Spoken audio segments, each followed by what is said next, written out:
Alright, so Morgana, first ban. Alright, they are targeting Johnny. Kog'Maw, I like that ban. Johnny's not in this game. That is a very smart ban. I'm gonna call the Shin ban from the purple side. Ban number 2, and possibly. Honestly, I'd ban Soraka.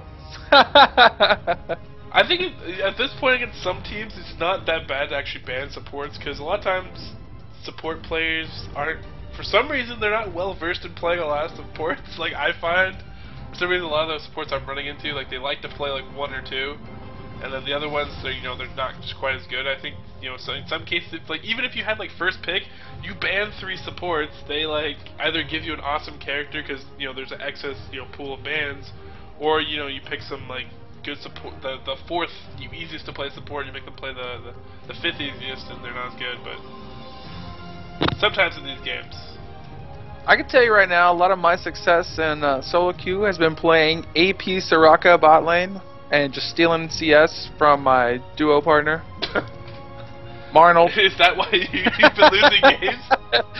No, I've been losing. Alright, hold on. I want to rant a little too much because we want to make this about the players, but there has been some times where I'm like, really? It's okay. We all have those moments. So they're sticking with the Olaf ban. They like that ban. They actually banned Shen, so blue side banned Shen. And now they have a 3rd ban to go with. They like the Cassiopeia ban. We might see a Rise ban as well.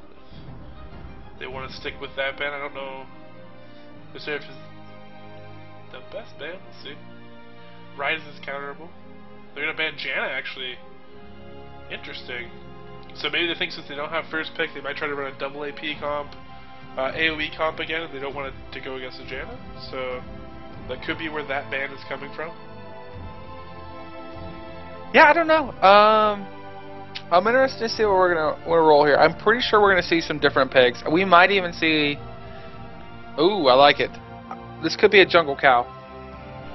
Could be. I definitely like the cow because you can either run him jungle, or what you can do is you can run him support and then just get him, after the first early stages of the game, once he gets, a sustaining item like a gold per 5 item, you can actually roam him a little bit because he doesn't need the gold, and maybe pick up some kills in the middle, do some surprise stuff like that. So I do like the Alistar pick, and it's great if you want a team that you want to build towards like an early invade, because Alistar is basically the king of early invade.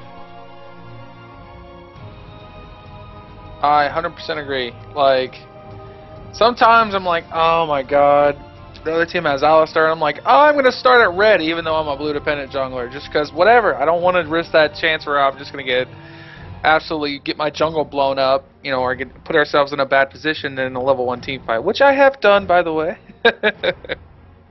Or learned through personal lessons. Alright, we're going to see a Vayne and a Jax. That's actually exciting, because I'm guessing this might be a top Jax, or it might be a jungle Jax. The Jax I've seen recently have been more on the side of jungle, and not top. The last one I saw was support Jax, but in Odd One's face. And then, but TK Rain, the picks from Make It Rain side, these are definitely characters that they're good with. I know Soraka's kind of, it's an easy mode support, but it's still very effective even though it's easy. TK Rain Tristana, with that he can be very aggressive, hop around, reposition himself, is kind of a hyper carry, will have a rage advantage later. There's no Kog'Maw in this game, which is good. Antran, with that Lee Sin pick, loves Lee Sin. I know some people named Kabam think that Lee Sin players are worthless because Lee Sin can fade off if he doesn't, pay off early.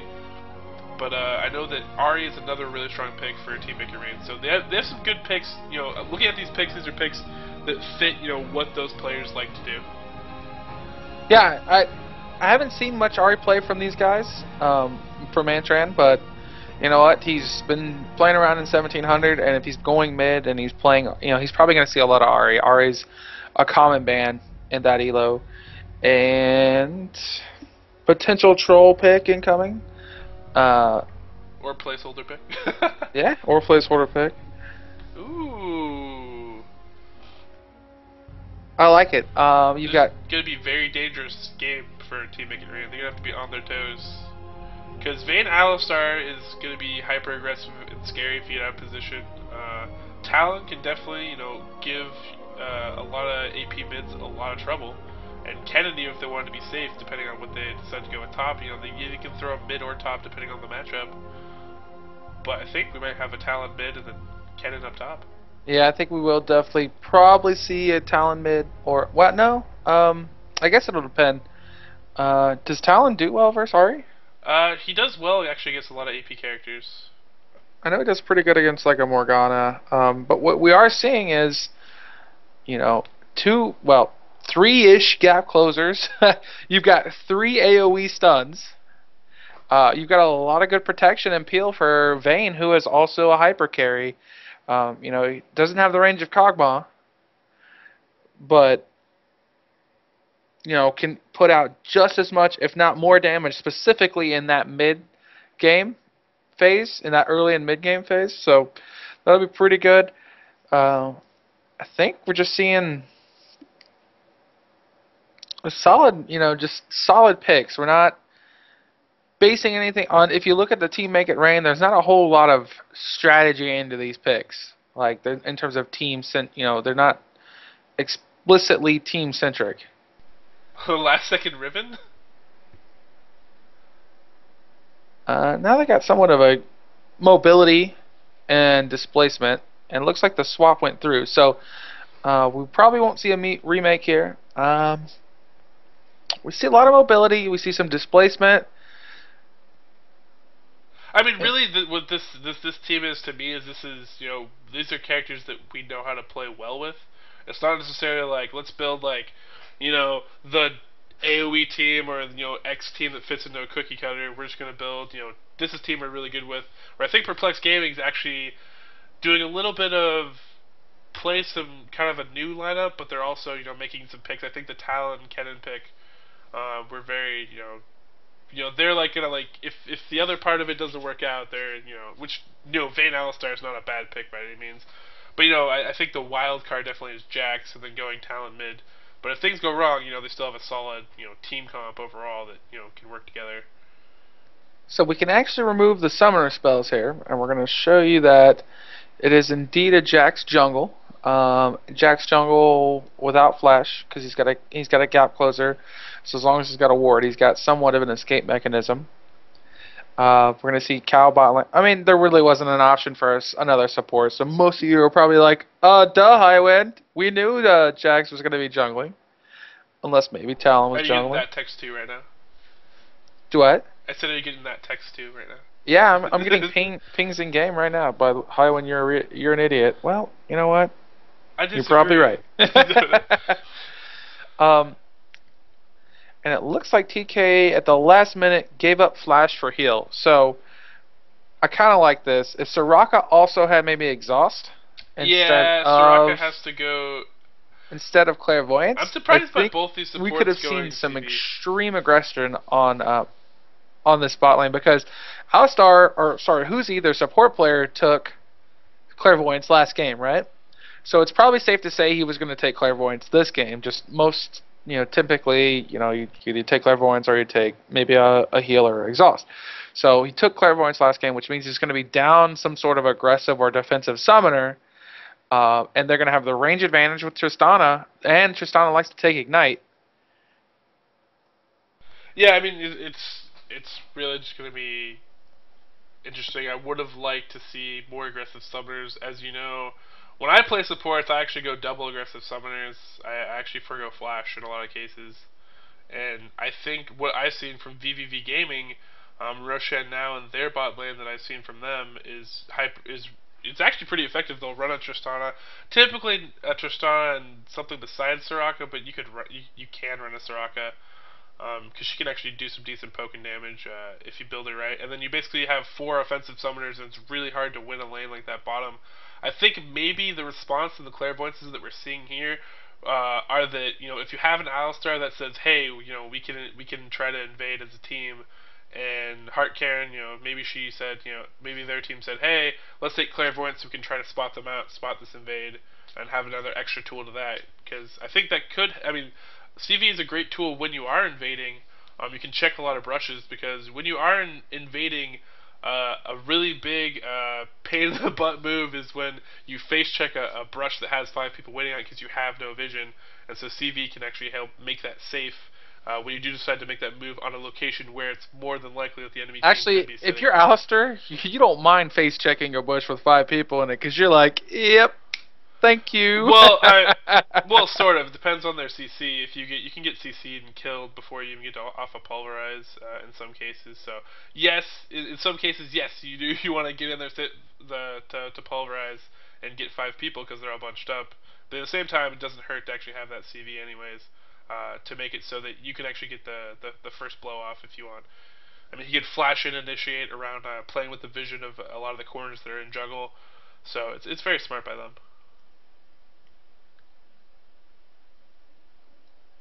Just gonna load up I here. think we'll 100% see an invade here. Like, that level 1 team is just nasty. Like, yeah, I mean, if you take the dodge AoE stun from Jax as well, I mean, it's pretty dirty. You have Rake at the AoE slow. You got Kennen to check bushes when CV isn't up. Yeah, I mean, it's gonna be a really strong invade. So Make It Rain probably should ward and prepare for it. Just get up a safe position so they can catch it coming in. And it looks like Alistar, forgoing the extra gold start here. You can see by the 2.3 to 2.4k gold. So if I were Jax, I might have started boots first, but it looks like he's going to go armor 5, which means... Okay, so actually I've actually seen the Jax jungle, and so what happened when I saw the boots start was that he actually came out with a little bit too much damage. He wasn't able to be effective, so I think the armor 5 pots is a way of making sure that he has enough health that when he gets through that jungle phase and gets his buffs, that he's able to actually have enough health to go out and gank. So I think that's what the cloth armor 5 pots move is for. Yeah, no, I agree. I think you might be able to run lifesteal quints. And actually, I wouldn't run lifesteal quints on Jax. I'm just saying that's what, from my experience, that's what I saw. And who's he actually ran around? Did he get seen by that turret? No, he didn't get seen by that turret. There's not vision there. But they're gonna find themselves an Ahri possibly. And she's actually gonna run out of there, so they actually did not have vision of that. And they're gonna spread out. Will they try to catch themselves a swift one? Uh-oh. Uh-oh. Flashes over the wall. Woo! Playboy Bunny Ribbon not having it. Says, I'm going to get the F out of Dodge. As she should. So just see, it looks like he's going to just fully blue pill back. Just a safe option. Gotem actually blue pilling back as well. It looks like Gotem, is he going to go top? Yes, it looks like Gotem's going to go top. The Swiftman's going to go mid. Maybe they're preparing to mess them up with the expected swap. Yeah, I think this is good here. They recognize that the red might get stolen, and so they're just going to take the enemy red. It's a good call here. If it were me, I probably would have had my support ward that and then back out and then started blue, and then potentially, use that CV to figure out if they stole my red or not, and then go for it then. Yeah, I mean, that's not a bad idea. You can actually, get a hard pull, do blue, save your smite, and actually go over and steal red really quickly too. I mean, a lot of good options, especially when you know where they are starting. Antran just roaming through. So it's going to be Talon versus Riven in mid because of that swap. So they were going to try to send Talon against Ahri, and they're not going to get that matchup until possibly a swap later.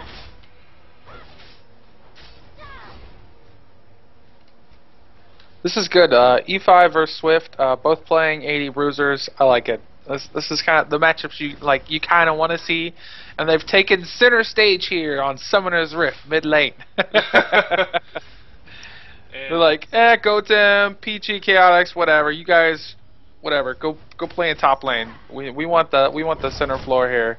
And Tristana getting caught by a pulverize there. Gonna take only a little bit of damage for it, and Soraka's going to be able to sustain a lot of that damage. Lee Sin coming in here just needs to land the Tempest, but he's just going to barely miss it. Although E5 does not have a flash anymore, so flash is popped. So if Antran decides to just kind of camp this area, come back again without that flash, he might be able to get him. Now, Swift one did go armor 5 pots. Still got 4 pots left. Meanwhile, you've got Talon with 3 pots.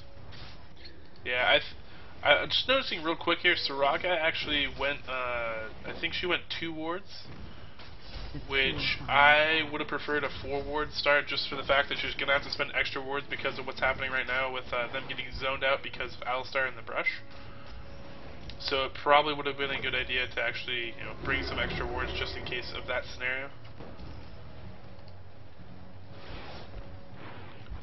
I mean, you basically know when you're facing an Alistar in bottom lane that you're gonna camp the brush and use that to his advantage to come out and headbutt pulverize you and all sorts of nastiness. She should just ward it. Like, you have to either stand there. Oh, she's listening. Well, I like it. She should. She should. But now she only has 1 ward left. When those do finally fall, pulverize, condemn combo. Then you see right there, take you in at half health. And if they keep that pressure on, Soraka's gonna run out of mana pretty quickly. And here we go, the gank coming in top. Will Ari be able to escape out of this? The rotate with a gank, I like it. Great charm there to escape out of it. Gotem will be safe. Jack's taking over middle with his blue buff. Actually a good matchup for Riven here. Not going to be able to land his stun. He's going to broken wings right out of it. And in comes Ant-Tran safeguarding to his teammate. Exhaust going down. Tempest is going to land, going to miss the Sonic Wave, so no execute. Stun possibly coming down to the Swift one. He's going to keystrike away, and he should be able to live. Yeah, just missing the Sonic Wave Resonating Strike would have put them in more of a critical situation, maybe potentially for a kill. Yeah, I mean, when Jack's left away or tried to flash away or whatever, if that Sonic Wave hit, he could actually have been chased and get the execute on it. Probably would have picked up a kill. But because he missed that, not able to do it. But both players were able to escape. And there was no deaths given up. Still no first blood, and we're almost 6 minutes into the game. So good play by both teams so far. Yeah, a lot of respect between both teams. A lot of. We do see blue team with about a 300, 400 gold advantage, mainly just from farming. If we just take a look at the creep stats, we're seeing. Trying to figure out who has the advantage here that's given them that 200-300 gold advantage. Oh, it must have been because Kennen was able to push those lanes. Now they've swapped, and now Riven's freezing that lane top. So we should see that gold deficit level out here in a second. Yeah, and Swift One is one of the best players at controlling waves. And it's part of why he's a good top solo. And now Ari under a lot of pressure. Rake's going to land Ignite going down the slow, and that will be first blood going to Jax. Running through here, and the swap idea was pretty good, but the response has basically been a gank. It's like, we're not going to waste time swapping lanes, we're just going to turn into a gank, and so far, it finally pays off. And Riven getting a kill top, though, so maybe Kennen versus Riven isn't what they want. Looks like a little client latency is to be blamed here. That's what I say all the time. Yeah, anytime I die, I'm like, yep, game lagged, the controller doesn't work. A bird flew through my window, landed on my keyboard. I got 50 excuses. But skill ain't one. I was waiting for that. Bot lane, we got some Alistar aggression. Not going to do a whole lot here. TK Rain is back at full health. Looking pretty healthy. His summoners, looks like Team Heal is down. Should be up here in about, I don't know, I'd say about 60 seconds or so. And it looks like they might get to play a little aggressive. If I'm Soraka, I know my clairvoyance is up. I should probably want to check maybe their blue buff.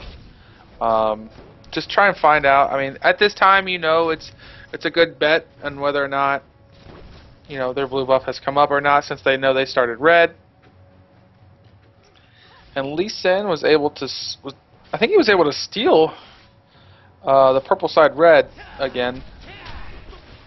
I mean, it's actually, when you get those timings down with the buffs, if you're not timing the exact time that it's going to come back up, if you just watch your buffs when they come up, and stuff like that. A lot of times you can't actually just use that to time invasion, stuff like that. And he has the enemy's red buff down and just keeps picking it up. It looks like. So some ping's going down. They're gonna see that the blue team bot lane blue pilled. They're gonna shove this lane in the turret and then go back and shop to keep that. You're cutting out there. Keep that item advantage. I'm also just stuttering. Alright, yeah, happens. What is? So E5 Swift one again in mid, having fun together. Bunny and an assassin.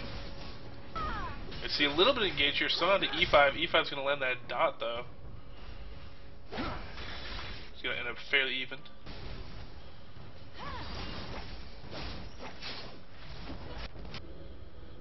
Ken is pretty interesting. It looks like the response, has been that E5 hasn't been picking up the blue, and Ken doesn't need blue, so instead they just keep giving it to Jax, which the nice part about that for a jungler is they're able to not only, pick up the buff, and sometimes you don't need the sustain later on in the game, but it also gives you the full experience from killing blue buff, which is kind of nice for leveling purposes. And he's actually a level ahead because of it. Yeah, he's a full level ahead of Lee Sin. And actually, Lee Sin kind of in the same boat here. I would maybe consider giving that blue buff to Soraka. But this will help him with that cooldown reduction and that energy regen. So he's going to hit level 7. Both sitting at double buff.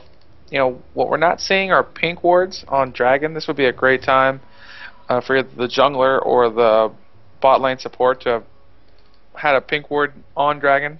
So Kennen and Godum traded top, and Godum came out with about 15 health, I assume from tower diving or something, and Ignite almost finished off PG Chaotic, and he's gonna run all the way back to base, it seems. Yeah, he's like, I don't want to. I'm not chancing it. I think actually PG Chaotic came from Dota, so he may not remember that he's got blue pill. Yeah, and a huge gank on the bottom. Lisa jumping. And Resonating Strike is going to get headbutt into the turret, which might kill him, but oh my gosh, safeguard in. But the team heal comes off, but it's not going to be enough. It's TK Rain in between 4 members. He's going to rocket jump out of this. Swift one's going to come in, miss his wind slash. They're going to pick up 1 kill, and he's probably going to have broken wings out of this to safety if he gets a chance. Looks like he might not. Gets the 1 dash in, not able to escape. And there is a triple kill right now, or well, not a triple kill, but a 3-for-1. Traded bottom lane. It looks like they're going to head straight onto Dragon, which is and they should have and Kennen should maybe pull it out, but I think they're just going to let Jax handle it. Correct me if I'm wrong here, but that Riven ult. I believe it was meant for Alistar, but Alistar just died, so it missed him. So, okay. So, but I will say that Swift1 has been uncanny with his ability to miss ults today. He's good everywhere else, but those team fight ults, man. Maybe he gets a little excited. His palms get a little sweaty. I mean, I thought it was for Vayne, and maybe Vayne, had her ult up or just tumbled maybe out of the way. So maybe, maybe it wasn't so much that Swift1 whiffed or biffed, as we first, I like to say it. Maybe it was just the elite skill of the enemy. Oh, wow! It's possible run away, but it's turned into a full-on attack on Cecilio, but they're going to pick up the first kill onto Riven. The trade might go down here. Looks like it's going to be 2 for 2 with Ari coming out on top. Double kill for Talon. And crazy action in mid. Actually, Swift1 came in with a really good save onto mid, onto Lee Sin, but then Lee Sin came right back in, following up as Godem was coming in for the gank. So 2 for 2 trade. Pretty good there. Ken's going to push top in the meantime. Bottom just having their little farm battle. 90 CS to 94. Very close. Pretty much even. The only difference is that Vayne has 3 assists and TK Rain has 1 kill.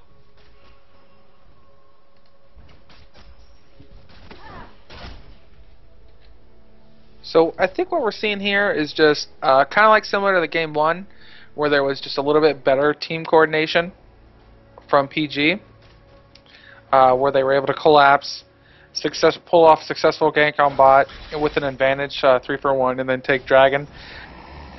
And they're using that kind of to just kind of nickel and dime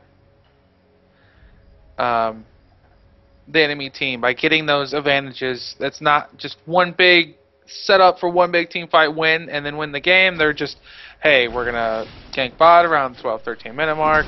Then we're going to grab Dragon. We're going to go back to the laning phase. And they're just playing a real standard sort of game. And a gank dive here on the middle turret. Timed it very well. Tan's going to come here and they will pick up the Swift one. Easy, get in there, smash and grab, and they might take middle turret in response. It looks like they are going to put pressure on it. Cecilio actually has an Oracle as well, so again, you know, this is patented play. Meanwhile, top is going to be traded, so they're trading top for mid. And they're paying for blue, is blue side, and we might have an engagement here. I would hope they do not try to engage on this. They should know that the enemy team is heading for it. And they're just going to pass like ships in the night. Ken does see this, hiding in the shadow right at the top there. Oh, Lee Sin had this. What the heck? Yeah, I think actually they could have engaged if they threw a charm. If Ari was on point and threw the charm, they would have easily blown him up. But they kind of just poked around, chickened a little bit, and backed off. So, but that's fine. No one died, and they got their own buff, which is pretty standard. So there was a potential there maybe for a kill, but you know, there's also potential for bad things to happen too. So. All good in the end. Looking down here at bot lane, we got an early Bloodthirster on Vayne. She's up about 15 or so CS on TK. TK went for the double door. Override, condemn into the wall. Heart Can's going to be easily picked up. Just a little bit out of position there. Buster Shot coming in late. And that is going to be the end of the support. Support's, you know, not too important, but still gold to be gotten. Stun coming out of Antran, followed by an Exotic. Surely is going to fall as well. Dragon kicks in response to the jump in, but by Talon almost had a chance there if he was able to safeguard to that ward, but he's not going to be able to get it. Meanwhile, Gotem getting another kill on top, so I like Gotem's play. I like him as an AP, the AP caster. He's having a lot of success here. The unfortunate part is the rest of the lane's just not going so well. And it looks like we're going to have a steal of the blue buff by Jax, which is smart. Again, keeping that Oracle, giving them map control, and, you know, making sure that his movements are concealed. That is the bonus of having an Oracle. You can actually just shift right-click attack move to an area, and you know if you get seen, your character will stop and it'll actually kill the ward as it passes through. So you actually know that you've passed over a ward, just in case you might miss it going through a brush or something like that as you're passing through the jungle.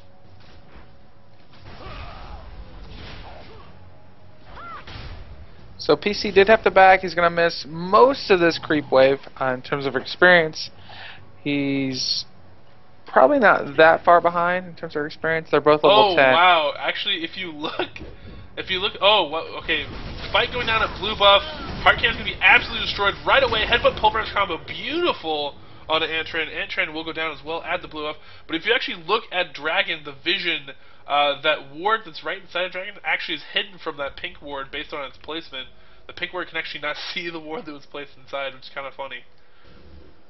Oh, excellent. So good little vision trick for those of you. You know, if you see a pink ward placed there, you might be able to sneak one into Dragon that way. And they've actually engaged onto Alistar. See, it's alone, but this is dangerous. 4 men running past the turret, and TK is going to be destroyed. Wow, it's a lot of damage. Yeah, there's a huge burst damage coming out for that. I mean, between Talon, Jax especially, and then you have Vayne following it up. I mean, a lot of burst potential, a lot of stuns in that combo of heroes as well. Slows. Once they're on you, it's hard to escape, so really liking the way this team is working out right now for Perplexed Gaming. It looks like they're having a really good run at this game. Yeah, and you know, the best thing is, again, we're seeing practice for two teams. It's going to be at Gamebreakerz. You know, this is what you want to see, right? This is what you want to do. I mean, if you're going to show up to a tournament, maybe you got to drive 30, 45, maybe an hour to get the place. You got to bring your team. You got to get your computers. You know, this is the way to do it, is to get some practice. And we actually have a big team fight going down with RA finally getting picked off. Yeah, great slicing Maelstrom, you know, in there to follow it up. Ari thought, the charm was was going to be enough to slow down the competition, but Kennen saw it, rounded that corner, had the vision. Antran's actually stuck in the wall there. So actually what that is when Alistar headbutts you, if you're headbutted into a wall that you will not pass through, you will actually be stunned in place for the duration of the push. So that's what you actually saw right there, was Antran being stunned for that duration because he actually could not pass through that corner of the wall at that specific point where that fire is. So he was actually stunned instead of getting pushed away. Pretty cute. A really good headbutt right there. Yeah. So they're down quite a bit at this point. We're sitting on over almost 7.5K deficit. Now you've played with TK before. How would you say his disposition might be when down this early in the game, or down? It really depends, I think, on the team. I think that when he's in these competitive scenarios where it's a team full of people that he knows, I think sometimes he can get disgruntled.